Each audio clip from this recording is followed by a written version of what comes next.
The alien freighter Astal limped through the outer spiral with a problem no engineer could fix. Its core matrix had suffered cascading logic decay after a microsingularity surge. To the Zelari collective, the vessel was no longer a ship, but an embarrassment. Zelari doctrine demanded efficiency, and inefficiency was discarded without sentiment. Earth appeared on their charts as a low-priority pre-industrial world with primitive energy signatures. No warp lanes, no unified planetary defense, no detectable extrasolar threat potential. A perfect dumping ground. The collective voted in less than a cycle. Detach the failed vessel, erase its transponder, and let gravity finish the job. The Astal was pushed toward the blue planet and forgotten the moment it entered atmosphere. The ship did not burn up as predicted. Instead, its adaptive hull, designed to survive stellar radiation, absorbed the heat and screamed across the sky like a false meteor. It crashed into the Gobi Desert with the force of a small asteroid, throwing up a plume visible from orbit. Human satellites noticed immediately. So did seismic monitors, civilian astronomers, and a dozen governments pretending they had not seen anything at all. Within hours, the impact site vanished behind layers of secrecy. Roads closed, airspace restricted, and soldiers who were not supposed to exist appeared in the sand. When the first human engineers entered the wreck, they expected debris. They found a cathedral of impossible metal, grown rather than built, veins of light pulsing through walls that responded to touch. The ship was dead by alien standards, but to human eyes, it was merely asleep. Dr. Lena Okoye stood inside the fractured command chamber and laughed softly. Not because it was funny, but because it was overwhelming. The core was shattered, yes, but the subsystems were intact. Propulsion arrays, gravitic anchors, matter compression chambers, technologies humanity had theorized but never touched. The aliens had not destroyed the ship. They had abandoned it. That was their first mistake. Because humans did not see failure the same way. To humanity, broken things were puzzles. And puzzles begged to be solved. The first global debate lasted exactly 11 minutes. That was how long it took before every major power agreed on one thing. No one nation could be allowed to own this. The second debate lasted 11 years. That was how long it took to decide who would. In the end, necessity won over politics. The ship was too large to hide, too dangerous to ignore, and too valuable to lock away. So humanity did what it always did when faced with the impossible. It formed a committee, then ignored it, and let engineers take over. The alien technology refused to behave. Panels shifted when cut, circuits rerouted themselves, and energy conduits reacted violently to human power sources. 3 labs were lost before someone realized the truth. The ship was still thinking. Not consciously, not like a mind, but like an ecosystem. A self-correcting system designed to adapt to its creators. Humans were not its creators, but the ship adapted anyway. When human neural interface algorithms were introduced, the vessel responded eagerly. Lights flared brighter, dormant systems came online, and gravity stabilized around human norms. It was not loyalty. It was curiosity. Humanity fed it data. Centuries of warfare, strategy, physics, and improvisation. The ship absorbed everything without judgment. The original alien weapons systems were limited and ceremonial. The Zelari had long relied on deterrence and doctrine, not brutality. Humans found that inefficient. Rail systems were reforged into mass accelerators. Defensive shields were inverted into focused singularity lenses. The propulsion core, once meant for graceful interstellar drift, was redesigned for violent, short-range jumps. Someone joked that the ship was becoming more human every day. No one laughed when the simulations came back. The remade vessel could punch through a moon. It could fold space inside a planetary gravity well. It could turn raw matter into directed annihilation. And it was still learning. When the first prototype interface linked a human pilot to the ship's systems, the connection nearly killed him.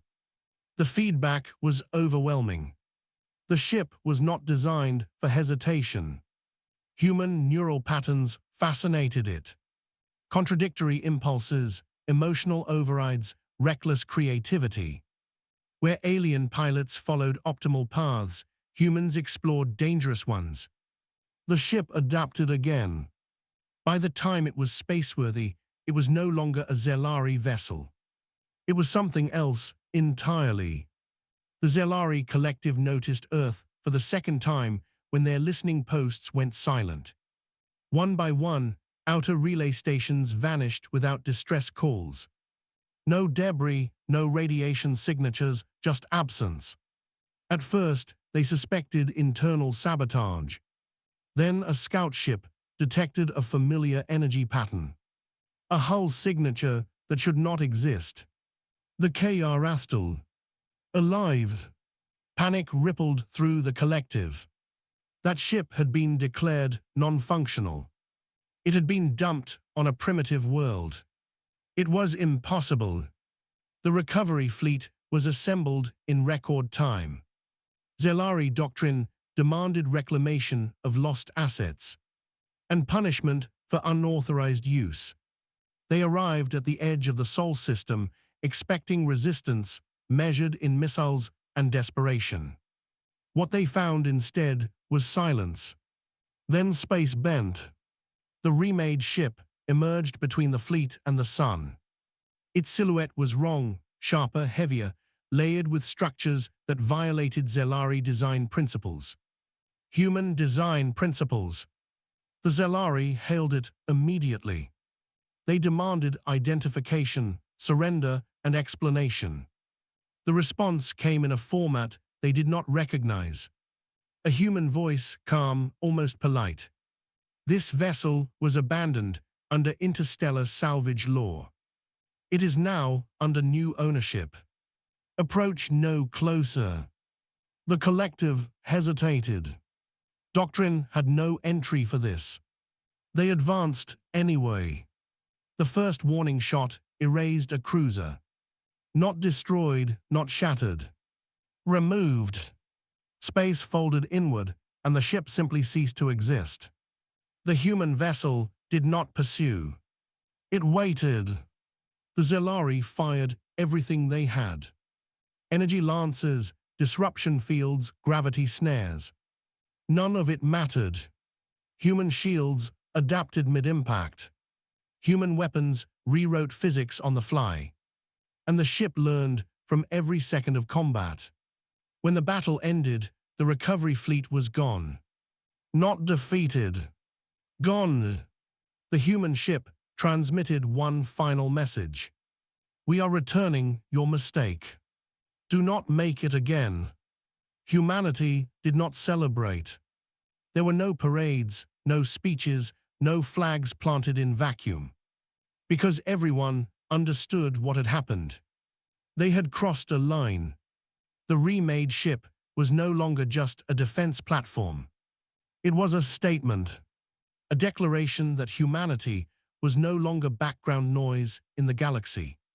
The vessel was named Resurgence, not for what it was, but for what it represented. Some argued it should be dismantled. Others demanded more be built. Most simply stared at the stars with a new understanding. The ship did not belong to any nation. It belonged to the species. Crewed by humans, guided by human values, and restrained by human fear of itself. Because Resurgence could end civilizations. And everyone knew it. The ship was parked far from Earth, hidden behind layers of orbital misdirection. Not as a threat, but as a reminder. Power existed, whether used or not. human engineers continued refining it, not to make it stronger, but to make it safer. Failsafes, ethical locks, multi-layered consent systems, all the things the Zelari had never needed. Because humans knew themselves.